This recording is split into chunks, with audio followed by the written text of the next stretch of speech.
Two and a Half Admins, episode 243. I'm Joe. I'm Jim. And I'm Alan. And here we are again. And before we get started, your article plug, Alan, is accurate and effective storage benchmarking.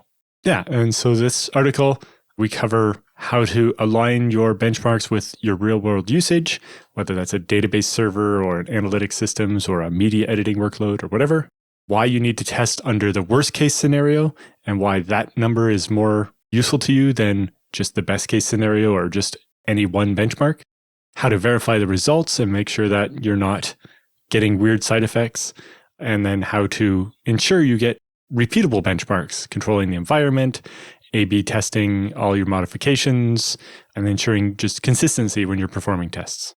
Right, well, link in the show notes as usual. Your IPv4 stash can now be collateral for $100 million loans. I knew that IPv4 addresses were valuable, but not quite this valuable. Well, it typically will cost you around $50 a year to have temporary use of a public IP address. So you put together a few thousand of them, that's a lot of capital.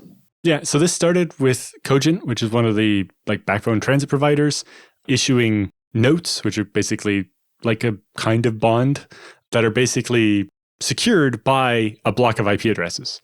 So they basically managed to borrow $206 million over the course of 5 years, or 4 or 5 years, from not the stock market, but effectively by securing it against their IP addresses. So if they don't pay back the $206 million plus the interest, I think at 5-point-something% over the course of that 5 years, then the people who hold the note would get access to those IP addresses. They take ownership of those IP addresses. So basically, they're mortgaging the IP addresses effectively. And so this other company, IPv4.global, which is basically a marketplace where you can go to buy and sell IP addresses, usually in blocks, not individual IP addresses, is saying, we're owned by a company that does this kind of financing stuff. So we'd be willing to lend you up to $100 million if you sign over your IP addresses to us, basically. And they say there'd be limits where they would only lend out so much because they know that if a bunch of people defaulted at once and they had all these IP addresses, they wouldn't be able to sell them for enough money or quickly enough to actually get their money back. So this isn't everybody can come and get $100 million for their IP addresses, but people with, that are a good credit risk and so on, that they're willing to put up a bunch of money against those IPv4 addresses because they consider them that valuable and that they'll probably only be worth more in the future. Assuming that you're correct about the reason for the limits, and the thought process is that if they get too many of these IPv4 addresses on their hands, they won't be able to turn them around quick enough for enough money. That's refreshingly short-sighted. I, for one, am kind of tired of large businesses taking the opposite approach and thinking, what if I just buy all of this thing and then I can set whatever ridiculous price I would like to for it?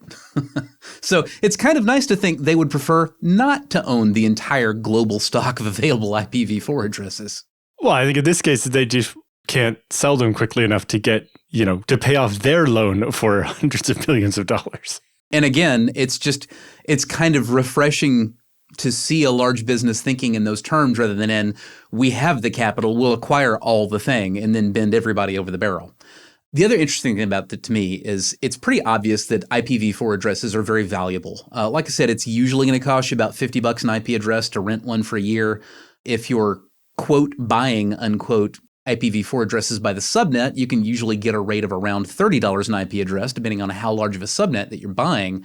So obviously, that is a very lucrative thing to hold, despite it being, intangible and immaterial. So it doesn't surprise me that you could secure a huge loan with a whole bunch of IP addresses. The more interesting thing is that this signifies that not only are IPv4 addresses valuable right now, but this company is willing to bet that they're staying valuable for a while. So in theory, we could just all be using IPv6 tomorrow and there would be no more IP address scarcity because there would be more than millions of them for every single person on the planet. We wouldn't be able to put enough humans on planet Earth and give them enough devices to exhaust the IPv6 address space. So the fact that a company is willing to offer $100 million loans for IPv4 addresses is significant in that it means that company in its position to be able to see a lot of trends at, a higher level than most of us can, thinks that IPv4 is not going anywhere anytime soon. Yeah, like to your point, actually, in the kind of more context section on the Register's article here, there's a link to a story about how Huawei secured an IPv6 allocation with 10 commas in the number for how many IP addresses that is. Does anybody want to give me a loan against my IPv6 addresses? It's mostly interesting seeing that, first of all, the fact that this IPv4 marketplace is owned by a financial services company called Hilco Global that deals with this kind of financializing things that are normally not really considered collateral. Apparently, they make a whole business out of building these kind of secondary markets for things like that. But that, they say, if there is a default, we'll be able to control the monetization of our collateral and basically turn it around quickly enough that they can pay off whoever they're loaning the money from or please their investors with it quickly enough. I think that the only reason that feels surprising, Alan, is because you and I both, grew up with the dawn of the internet. And so we had a long time to get accustomed to the idea that the big stuffy money old guys don't get the internet or get how valuable, it could be. Ha ha, let's laugh at these stuffy old dudes. But mainstream internet access is 30 years old this year. I would say that the mainstream internet access happened in 1995 with the advent of Windows 95. That's when I really saw everybody and their brother, whether they're on Win 95 or not, that's when everybody started getting AOL accounts. That was the September that never ended. And 30 years is enough time for even the old stuffy dumb guys in suits to figure out when something's valuable. So we really should not be expecting at this point that, banks and financial institutions don't see the entire value of an asset like an IPv4 subnet. And they might understand it better than we do at this point because we understand the money as a side effect of understanding the thing, whereas they want to understand the money first and foremost. And now they've had 3 decades to do it. Congress close to passing deepfake law, Trump said he wants to use it himself. This is one of those things where coming from somebody else, it might seem like a good idea. And it's one of those bills that's very difficult to fight because it sounds like such a good idea. Yeah, who wants it to be legal to make deepfake porn of some innocent person and then post it online? That's a terrible thing. You shouldn't be able to do that. The problem is that, much like FOSTA and SESTA, this is one of those feel-good laws that doesn't look like it's poised to actually accomplish much good and can be abused for a lot of bad reasons. And when you get someone like our president, whether you like Trump or not, when you get someone like Trump who says he is eager to use a tool against people, that's a sign that it's probably going to get misused quite a lot. And that person sees a lot of potential for misuse. The other thing I think that's worth noting is that there have been some suggested amendments to limit the scope of the bill to make it less useful as just a broad hammer to hit anybody with that you don't like who has less money to fight it with than you do. And those proposed amendments keep getting shot down with great verve by exactly who you would expect to. And as with all of the laws like this, it's the kind of the double-edged sword of how do they make it have enough teeth that people will actually take things down, but find ways to prevent people from abusing it. As we've seen with the DMCA and takedown notices, even if you just use only YouTube as an example, most things end up getting pulled down too easily, and it's a big fight to get things back up. And this is just going to make that worse because they say online platforms have only 48 hours to remove anything when they receive, quote, a valid removal request from an identifiable individual or a authorized person acting on behalf of such an individual. No way of mentioning what an unidentifiable individual is. It seems what they're trying to say is one of the people in the deepfake, but it is not clear that that's actually what they mean or what it will be interpreted as. This bill is absolutely littered with, I think, deliberate imprecision like this. Like it talks about deepfake images of intimate situations, and it doesn't go on to define what that means. Well, that's a problem when you use a word like intimate and you think, oh, well, I know what that means. Well, that's great that you think you know what that means, but let me tell you what it actually means. What it actually means is it's a word without a well-known legal definition that is not separately defined within the text of the bill in a way that is actually precise, which means that This law gets used for absolutely freaking everything. And if you don't like an obvious misuse of the law, you'd better have the resources to fight it in court, because you're going to have to go fight it in court, because it's not obvious that whatever this thing was doesn't count as intimate. Was it intimate when whoever posted all those deepfake videos of Trump sucking on Musk's toes? I don't know. Maybe. You could argue that it is, but is that what the intent was? Is something like that sufficient? Or, should this only be for something, more hardcore sexual, something that only involves nudity? I'm not saying I know the answers to that. I'm saying that the authors of the bill didn't even attempt to solve this. They are just dropping this turd into Congress and hoping to get it passed, and then the courts will have to try to narrow it down later.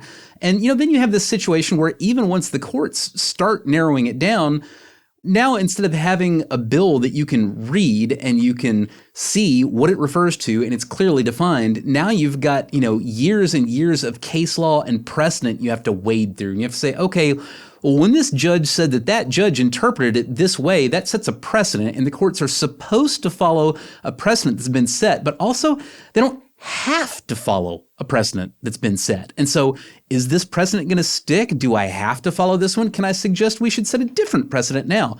Who knows? Let's spend $100,000 and find out every single time. Also, you only have 48 hours to make the decision. So good luck consulting a lawyer about each one of these removal requests to decide if it's one way or another. And that's where you end up with this chilling effect of, well, we're just going to remove everything that gets reported, and maybe we'll put it back if the original poster complains about it or something, because we're not going to risk being on the wrong side of it.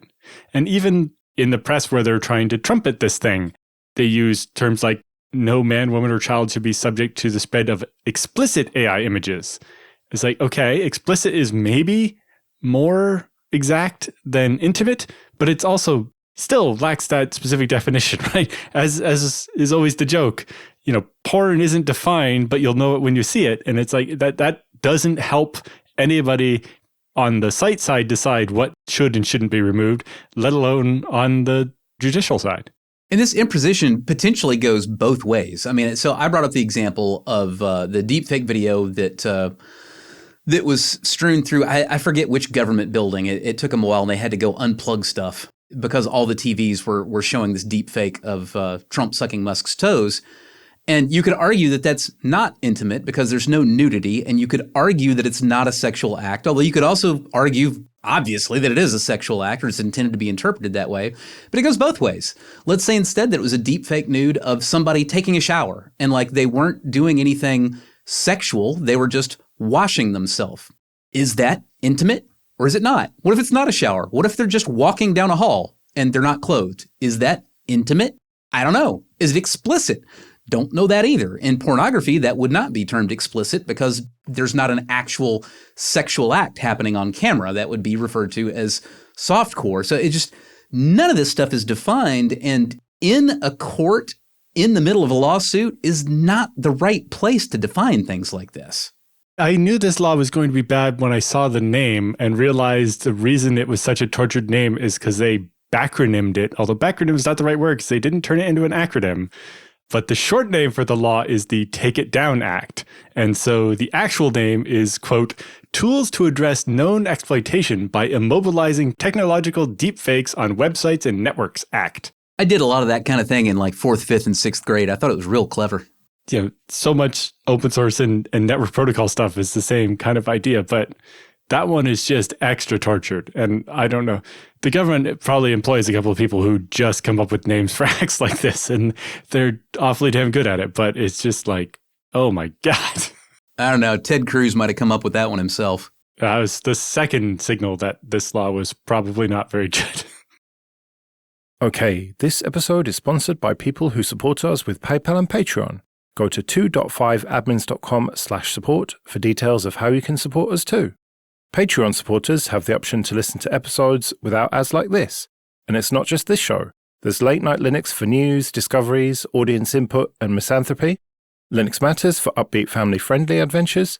Linux After Dark for silly challenges and philosophical debates. Linux Dev Time about developing with and for Linux.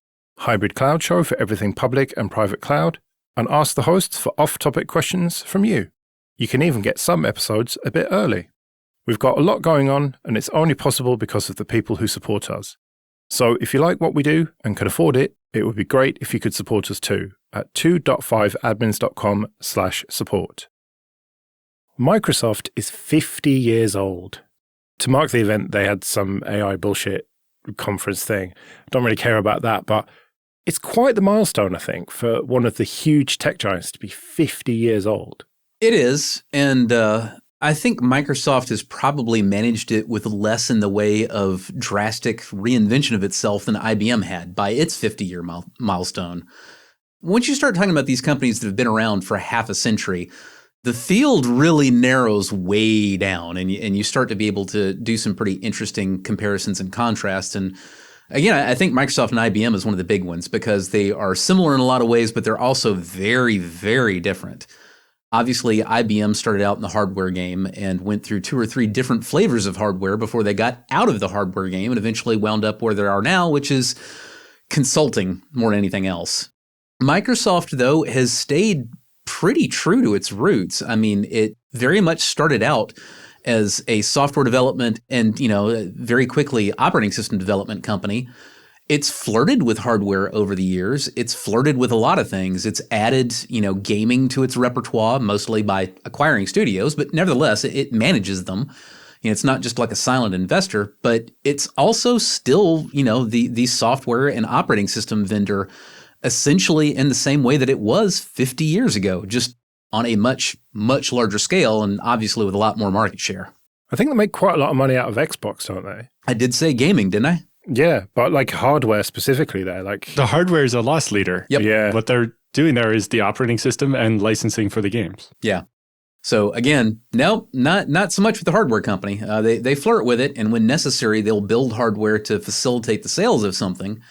I hate to say I can imagine a future in which Microsoft starts making more in the way of like actual PCs. And if they're allowed to develop much market share in that fashion, more than they got, like, for example, with the Surface line, I think that has really bad implications for closing off the Windows ecosystem to the point where, you're stuck with Microsoft hardware the same way you're stuck with Apple hardware if you want to run macOS.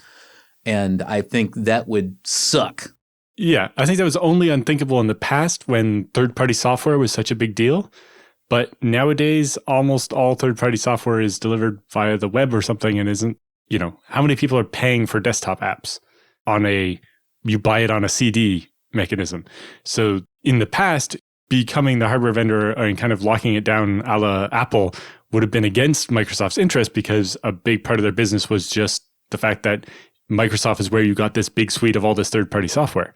But now almost all that stuff is SaaS, software as a service, and is available on whatever machine you have. And so Microsoft doesn't have the disincentive not to lock down hardware and do things. And we've seen with, Windows 11 and going on, they're like, oh, well, we're going to require that you have secure boot and TPMs, and we're going to keep ratcheting things up until, maybe you get to the point where it's no longer in their interest to work with companies like Lenovo and Dell and so on to sell you a laptop. They will just have their own thing, like they started to see with the Copilot-based ones with the Qualcomm chips.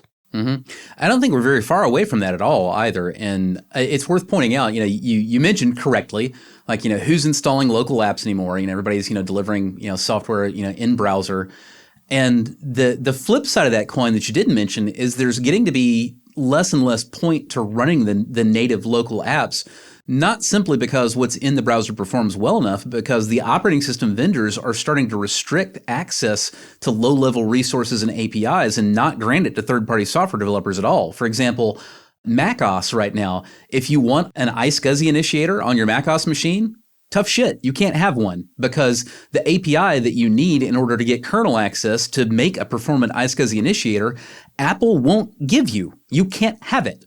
So there used to be several open source iSCSI initiators available for macOS, but after a change they made in 2021, they no longer have access to the kernel APIs they would need for that. So these open source projects and several commercial projects that did the same thing have just folded, and they now have "we're dead now" web pages up, letting you know that if you still happen to be running, like a 6-year-old version of macOS, sure, you can download their legacy discontinued product and it will work. But on the new one, not only can you not have it, it ain't coming because Apple won't grant access.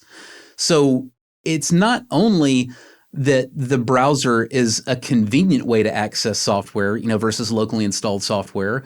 It's not only that it might perform well enough to compete directly, it's also a situation of increasingly whoever is controlling the operating system isn't going to let you have enough low-level access to your actual local hardware resources to make local software any more compelling than something that you're doing through a browser. I do think about my friends running studios and stuff, and granted that's on Macs, but they are still very much using locally installed software. Yeah, they're paying per month for it, but it's not in the browser. And I think about an architect friend that I know who is using CAD software. Mm-hmm. Especially in the media and entertainment space. At Clara, we build giant storage arrays for companies that are like animation studios or color correction studios or, everything around Hollywood and TV shows and so on. And yeah, all of that is still desktop software, although a lot of it is starting to be Linux now, which is nice. Other than NFS on Linux is not as good as it should be. Linux is nice. Alan said it. No, I said NFS on Linux blows compared to BSD, but that's... Yeah, but you said people using Linux is nice. I think we're going to clip that one. Well, it's better than them using Windows, I would agree, yes. It's nice for FreeBSD to have something to hang its hat on compared to Linux. So we'll let you have this one, Alan. All right, then. Officially. But yeah, so I don't think desktop software is entirely dead. And to Joe's point, there are still some things that the bandwidth levels, like video editing, are just never going to be something you can do entirely in the browser outside of toy stuff like YouTube. I agree, but the ugly potential future there is that those folks who actually desperately need that low-level access, well, your operating system vendor may just decide that's not a big enough market to bother with because we like the advantages of closing everything off, so the hell with them. Or they may decide, you know what? We're going to have, Windows Studio now. So if you want access to that thing that you'll need for your thing, well, now you need to pay us $10,000 a seat because we know you're making money with this crap. And if you're not making money with it, well, then why do we care about you? Because you're not making money for us. So whatever. And you've talked about in the past, I can't remember what show it was on, Jim, maybe this show, the idea of appliances, going back to that old thing of like, say you want to do video editing, you have to buy the video editing appliance. You don't just buy the software and run it on a general purpose computer. Absolutely. And we're already starting to see signs of that kind of thing. And basically just when you see a formerly wide open industry that usually revolved around published specifications and anybody can build one of these things that will interoperate with other things, and you see that industry flower based on that. I mean, I don't know how many of our listeners are old enough to remember the explosion of the IBM PC compatible when the IBM PC architecture got opened up and anybody could make a clone that was as good as IBM's own stuff. Like, the impact on the computer industry was huge. I mean, we didn't really have a PC industry in the sense that we have one now until IBM opened up that platform, and that just made everything completely blow up. When you see that same industry start saying, you know what, we see the advantages of tight vertical silos and, making everybody do exactly the thing that we want to do. And, openness just gives somebody else an opportunity, and we're not in the business of giving other people opportunities. That's really worrying.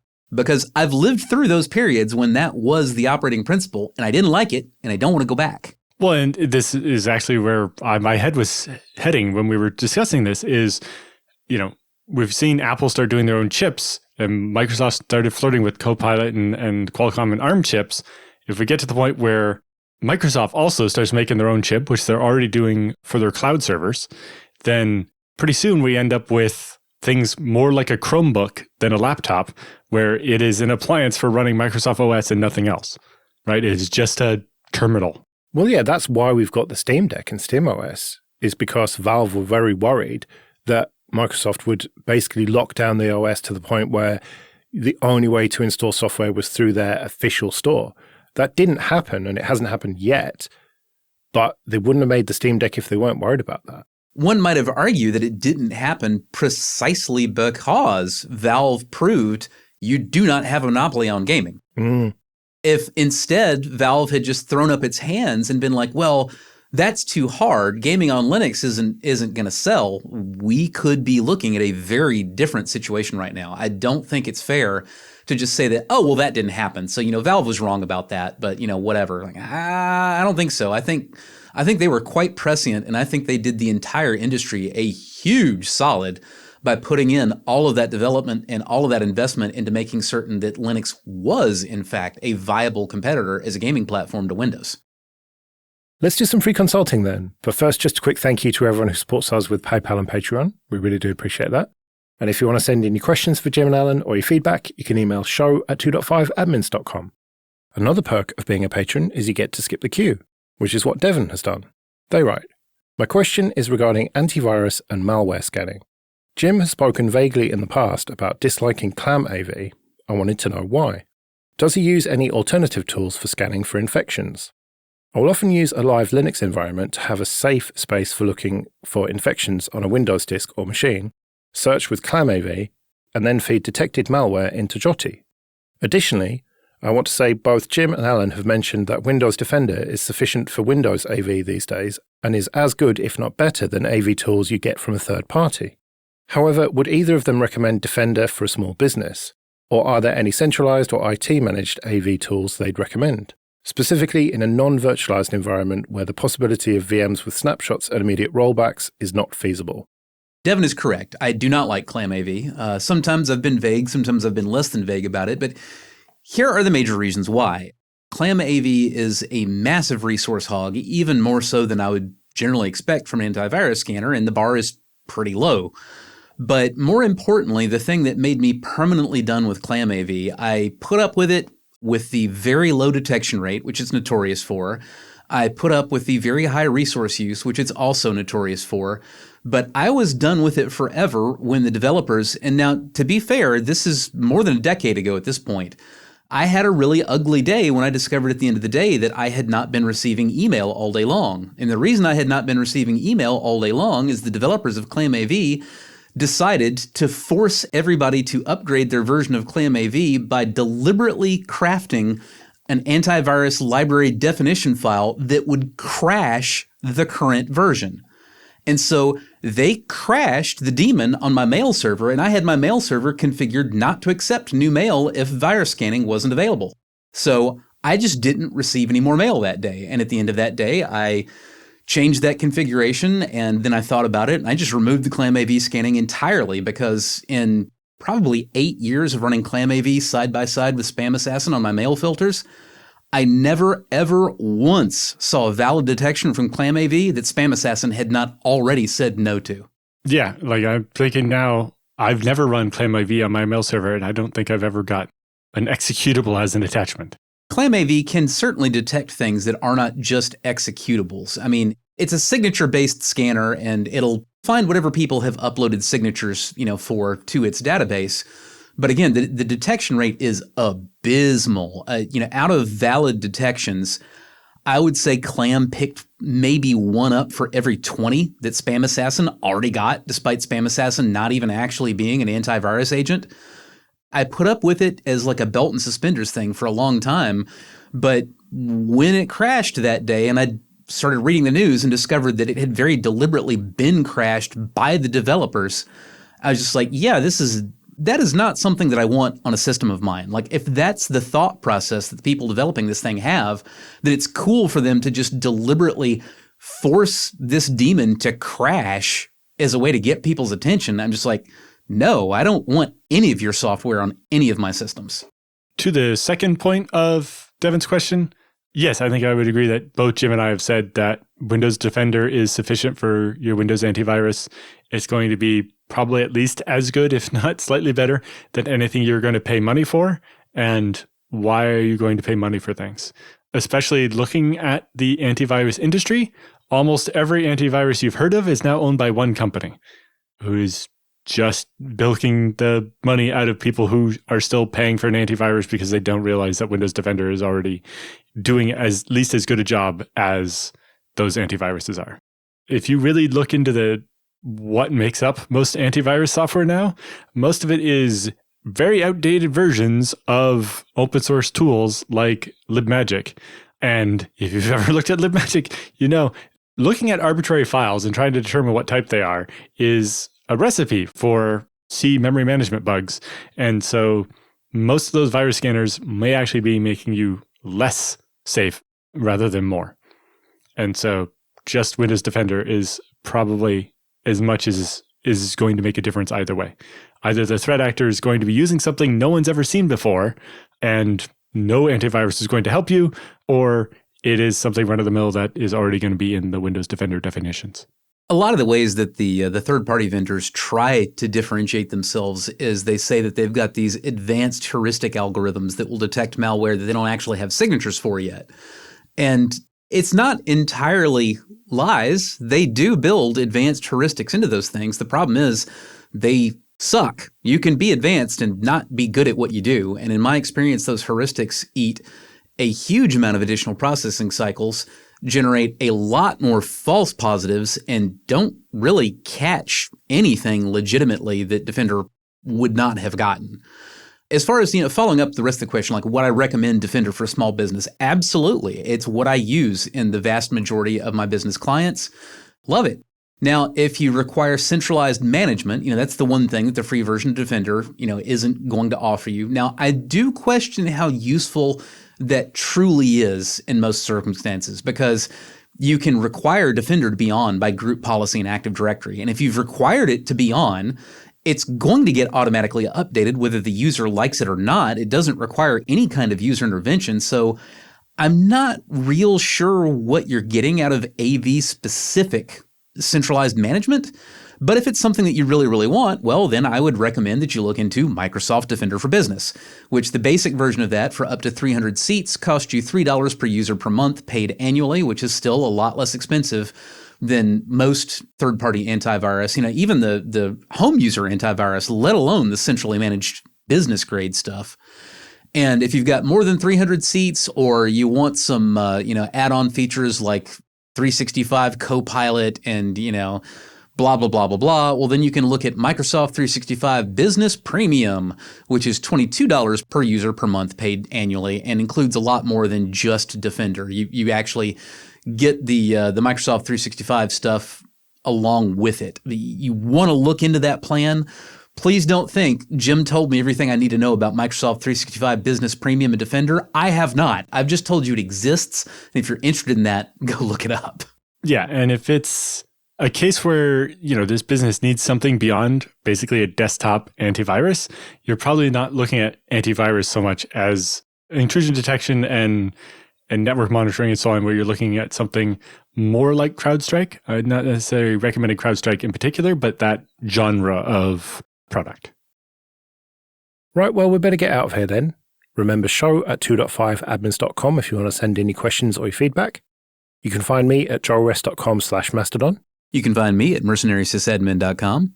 And I'm at Alan Jude. We'll see you next week.